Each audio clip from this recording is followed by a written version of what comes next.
Hello and welcome to Man, Woman, God. I'm Nikki and tonight I have with me my husband Greg. Greg, welcome to the show. Thank you, Nikki. Pleasure to be here. It's always a pleasure to see you, of course. Now, Thank Greg, you. I saw this the other day and it's from Derek Prince, who I actually admire a lot. You love him, yep. I do like him a lot, and he's got some beautiful wisdom that he has shared in many, many books.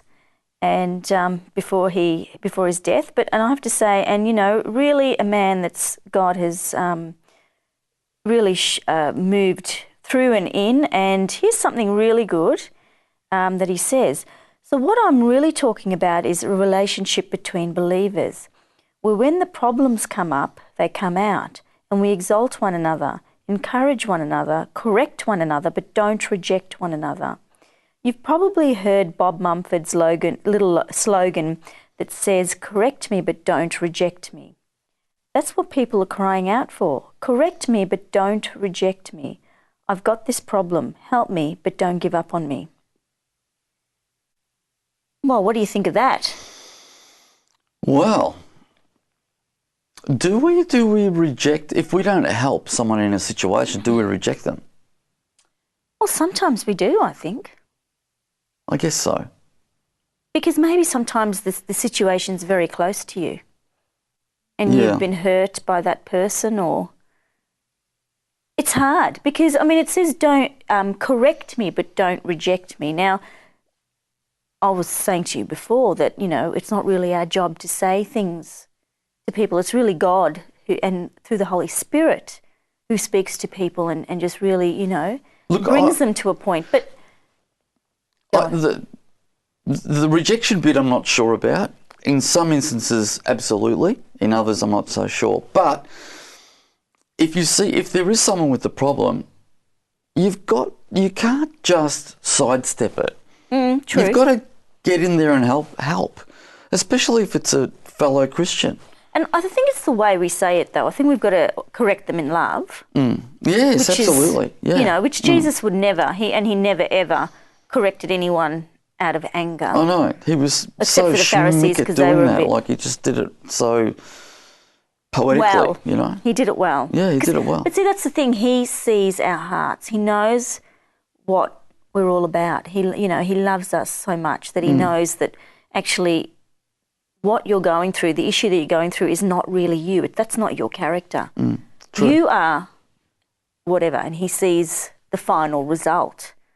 So I think as Christians, we need to leave a lot of room for God and maybe just have a little bit of input when it comes to the whole correcting part.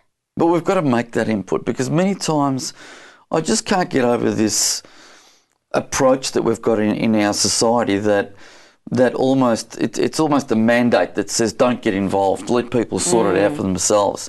It's in good intention. I think the intention is good, not to get involved, mind your own business, but I think it should be the opposite. We should be getting involved. Correct. We should be, if we see someone in trouble, we should be asking, are you in trouble? Can we help? And read between the lines. Well, it's true. And, what he says about, when problems arise, we need to bring them up. So, we really just need to sort of, as Christians, we really need to be open and honest about what we're going through. And I think, we shouldn't really be waiting for the last moment if we see something happening in someone and, waiting for them to say... How many times does it end up being what you suspected, and at the end of it all you realise, gee, if I'd stepped in earlier, maybe I could have been of some help here. Exactly. So, let me just go back to a few of what he's just said. You're not doing some texting in between, are you? No, because it's all about relationship. This is about relationship between believers. Of course. Well, when a problem comes up, it comes out.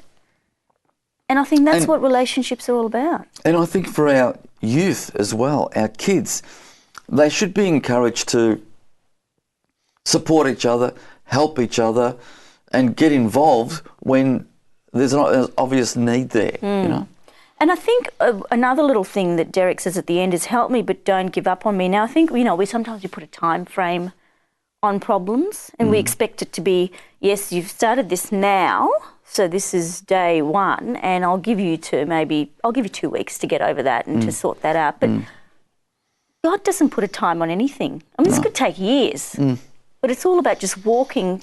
The Lord is slow to move. Well, sometimes He is, but that's His timing. It's Most not our times timing it is, yeah. because we're so impatient. True. You know, but you know, that's the thing. We need to sort of say, okay, I'm just in this for the long haul, however long it takes. It might not, you know, it might take a few weeks, but it might take a few years. And I guess that's what we've just got to realise, that it's not our timing, it's God's timing. Look, it's like you're sitting in the car in a car park of a supermarket, and you see a trolley all of a sudden careering down the car park, and you can see that if this trolley keeps going, it's going to smash into this brand new car over here. And, you know, I've seen it where a person's seen it go right past them, and all they had to do was reach out and grab it, and it's actually smashed into the car. You know, it's almost like when you see that trolley careering down, and you're in a position where you can stop it, kill its momentum, and save the day, you can do it just by reaching out, you know? Sometimes that's just a bit too hard, don't you think? Well, yeah, I mean, you know, come on. Sometimes, I don't know if it's the best example, but sometimes it's as clear as day like that. It's as easy as that. But then sometimes we're all, you know, consumed by our own issues to sort of be worried about other people's issues, don't you think? And, you know, sometimes it's also that tall poppy syndrome where you think, you know, well, there's damage coming and I want to see this damage. I want to see the aftermath.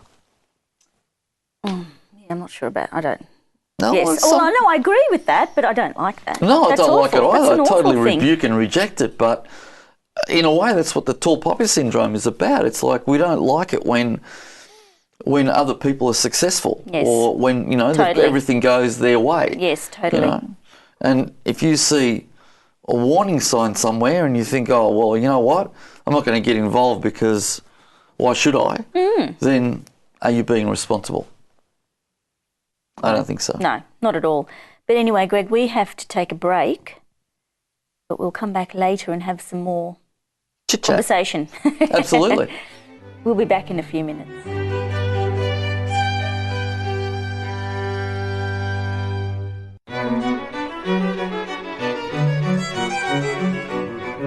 Welcome back to Man, Woman, God. I'm here with Erin Goedhart, who is our resident reviewer.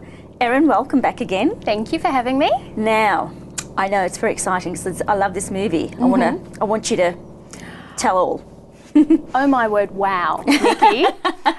I really knew nothing about this movie before I watched it. You asked me to review it, so I got a copy, and hubby and I sat down to watch it. So the movie we're talking about is Absent. And Absent really is a look at the modern family, what that looks like. Nearly half of all our children are growing up in a home where dad isn't there, where he's absent. And there are so many ways that dads can be absent from their children. The most common type of absence we see is physical absence, where dad no longer lives in the home. But dads can be spiritually and emotionally absent from their children too. And this disconnect between father and child will have a lasting impact on that relationship. Exactly. So Absent has a look at all those issues and talks really candidly about some of the consequences of fatherlessness. This really is an epidemic in our Western culture. And as a community, we can't ignore the statistics. The statistics are terrifying, but our prisons are overflowing with men and women who grew up with either absent or abusive fathers. So when we look at issues like crime, promiscuity, prostitution, drug use, even suicide, there is a clear pattern of fatherlessness there. Now, what I loved about this movie was the balance between personal stories and statistics. And it's not all doom and gloom. Even though it talks about the issues of when dad isn't there, it also talks about what kids need from their dads. Very specifically, what do sons need and what do daughters need? Because those needs are quite different. So it talks about all of those. It also talks about how to cope when there is no father in the home. Right. Well, that's quite good. It is good. Because is it a Christian DVD? I don't know. Oh, okay. Because it's a documentary in a documentary form, isn't it? It is a documentary, and I bought it from Coorong, so that's got to put it in the Christian camp a little bit. Definitely. But that's great. That's actually really good. It is. It's good advice. It's fantastic. For a film. And when we think of single parent families, you know, the single mums in our community, they do an amazing job. But raising children was never meant to be something for them to do alone. Yes. And we really need good men to answer the call to fatherhood, not just in their own homes, but to draw alongside those families where there isn't a dad present and just be there for them too. So what parents need to know about this film is that it is not appropriate for children. And even when it comes to teenagers, I would suggest you watch it first and then decide if you think it is appropriate. It candidly talks about drug use, promiscuity, violence, all those kinds of things. So at this stage, I would not let my 13-year-old watch it. And I think that's most of the issues that are in there that I wanted to tell you about. But, you know, it really, even though it sounds a little bit overwhelming, it will encourage dads to be even better. And it reminds us as a community that we need to uphold and support men in the vital role that they do play.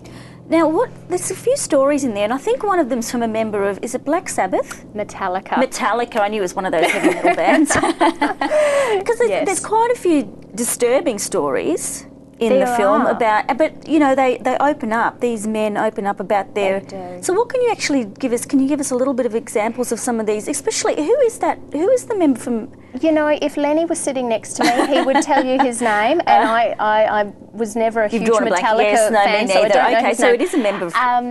but if you are a Metallica fan, you'll know who it is. Yes. A wonderful, wonderful man, so honest and generous in sharing his story and really explaining a lot of lyrics from the Metallica music that became really popular. And you think, wow, I wonder why that identified with such a generation of young men especially. And he talks about where some of those lyrics came from with his relationship with his father and on an ongoing way, not just while he was a child, but into his adulthood as well, that estrangement and that searching for that father-child relationship. That's fabulous. Now, we have to finish up, but Erin, that is a must-see, isn't it? It absolutely should be mandatory viewing for every parent. You know, Nikki, I'd just like to finish by saying, you know, no matter how old we get, we all need a father. We need a father who will love us unconditionally, who will never abandon or forsake us. And the truth is we do all have that perfect heavenly father. And he is there. He has written the book to teach men how to be the best possible dads they can be. And I think this film is a wonderful tool to have in your arsenal of parenthood to help you become an even better parent. Well, that's a beautiful note to end up on, Erin. So thanks very much again for that, and we'll see you another time. Definitely. With some more reviews. Yes. We'll be back in a few minutes.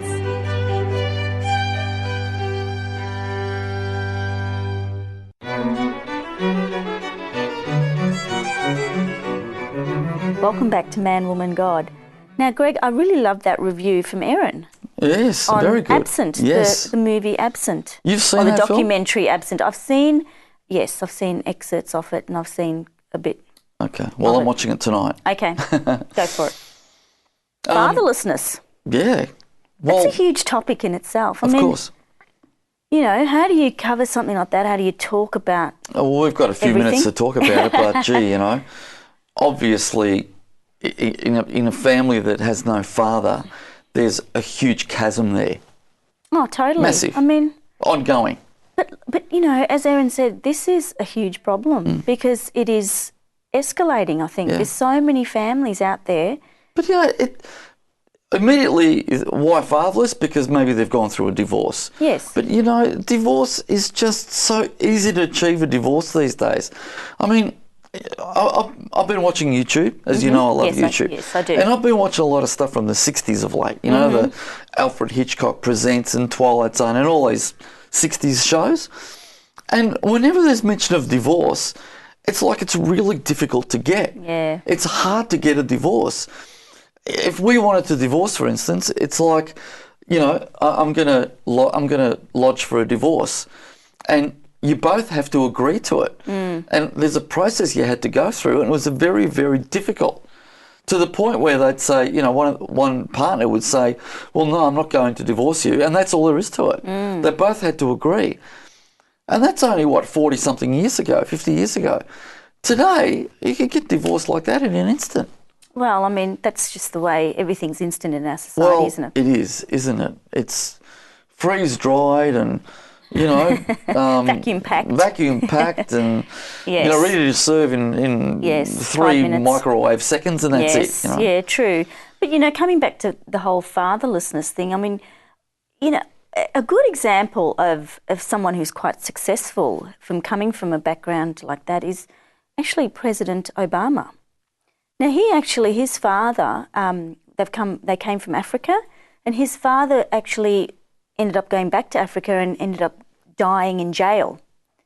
Now, he talks a little bit about that, and I think that has really impacted him as a father himself. And so he, you know, often in his talks, he'll talk to, and in particularly the African American people, because, you know, over in America, I think the African American men have got, you know, there's many statistics about, you know, how percentage of likely to commit murder, rape, so on and so forth. And I think it's a huge problem. And I think, you know, from what he went through as a child, not really, and he was quite young when he came to America, and his father went back to Africa, and to find out that his father died in a prison, I think that's. But you know, in a way, it's a success story. I mean, I don't really know him. We don't really know what he faces each day, and you know, his own personal issues. But I think, you know, it's very rare to see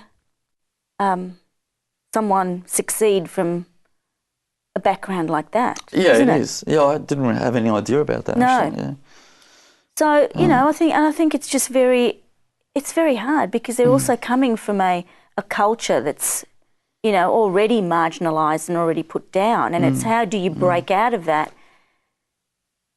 I don't know. What sort of mindset do you know? Who teaches you to rise above it all? You know, it depends on your relationship with God too, in many Very instances. true. But yes, that is such a great question. Who teaches you to rise above? When you don't have a father in your life, yes, your mother. Well, you're lucky if you're taught that with a father anyway, you know what I mean? True, but without a father, you've got no true. chance. You know, really. Well, really. and, you know, and a mother also has a role to play. But as Erin said, we weren't designed to have a one-parent family. No, we're we actually weren't. designed to have two parents. And, you know, we're moving further and further and further away from that. True, You know, true. What we were actually designed for. You know, I just keep bringing it back to our family, and, you know, we'll quite often talk about our kids, and I would be shattered to think that our kids would grow up without their father, you know. I know that it would just totally devastate them, you know. Because it's so young and innocent. Yeah, I know. And especially for young kids, you know, not understanding. They wouldn't understand. All of a sudden, 25% of the family's gone. This is with 2 kids, right? So, but more than 25%, because in terms of, you know, how that family's run, the parent roles have much more impact than the children's roles, right? So, to lose one of the parents would be just devastating. Totally. Devastating. Now, Greg, I've mentioned this story before about the cards in prison. Oh, yeah. About the two, you know, a group of, well, it's prisoners in a prison in the UK were offered Mother's Day cards. Yeah, just recap on that one. Yeah, well, they were offered Mother's Day cards. So every prisoner was, you know, they said, you know, would you like to send your mother a Mother's Day card? And every prisoner said, yes, that would be great. So they all sent off these cards. So, of course, the people that organised that thought, well, you know what, it was such a success, let's do it for Father's Day. So they offered them to, and say a prison with 500 men, not one of those prisoners took those cards to send their father. Not even one. Not one. Now that says something, doesn't it? When you think about it, though, what, you know, like being Christian puts you in touch with more resources, right, for that sort of teaching about fatherhood and family and all that sort of stuff. Without, not being a Christian, if you weren't a Christian, what's your role model? I don't know. Unless you have a good father. But if the father isn't a good role model or he's not there at all, what's there to rely on? Exactly. Raymond? Or, I'm thinking it's got to be TV. Yeah. It has to, a big part of it has to come from TV. True, really, very true. When you think about it. Yes, exactly. So what are the role models on TV? What's that one with 2.5 Men or something? Oh, yes. 2.5 Men? Raymond? What? This is for the average Joe. Yes, exactly. I know, it's a never-ending topic. You could just go around and round in circles, what role really. model is there other than what you're exposed to, which is really the media, which mainly is TV? I think churches need to really push this whole father-children relationship, and we need to push it. Wouldn't that be a good idea? We also really need to know that we need to come to terms with our Father, really, who is God, is the ultimate Father, and so we need to explore that a bit more, I think. And we're going to make a contribution there, as Man, Woman, God. And yes, because I thought I'd surprise you with this. Yes. I've been thinking about maybe we should be having like a weekend of parenting, parenting counselling, and workshops and lectures on parenting and so forth. So I've made a couple of inquiries, and I think, that's something to look out for in the near future. All right, well, that'll be fun. Because we should be making a contribution there too as well. All right, well, that's all we have for tonight, Greg. There we go. So I'll see you another time. Absolutely. Okay. Maybe tonight. Maybe. Well, that's all we have for tonight. We just pray that you may know that God is your Father and He loves you very much. God bless you. Good night.